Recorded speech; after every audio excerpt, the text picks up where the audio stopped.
Hey everyone, Technomentary here with a video for you guys. In today's video, I'm going to show you how to remove a SIM card from your Android phone. So let's get started. Now, obviously, this is going to be on a newer Android phone. So first thing you need to do is locate the SIM slot. Usually, it might be on the top or the bottom for the most part. There are chances it might be on the left or the right side here. So the way to locate it is that you're going to see the small hole and a cutout outline that looks like that, and that's the indicator that's the SIM tray. So first find that on the bezel. Now once you find that, you're gonna look for a SIM tool like this, which is a SIM ejector tool. Now if you don't have this, don't worry, you can use a paper clip and just bend it. It's gonna pretty much give you the same sort of metal pin that you need, or you can find anything like an old earring as well, that's also a metal pin. But basically you need a tiny metal pin where you can just put it in that hole and just give it a gentle push, and that's going to go ahead and pop up the SIM tray.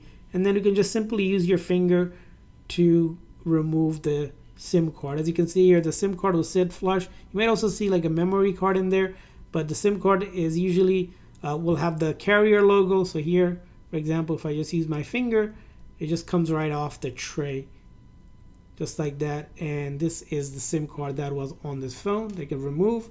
And then after that, of course, you want to put back your SIM tray. Just line up the hole again, just like that. Just press it in, and it should sit flush. And we have now successfully removed the SIM card on the Android phone. And that's how you do it. I hope this video was helpful. If so, please consider a like and subscribe button for more tips and tricks for your Android phone. We'll see you guys next time.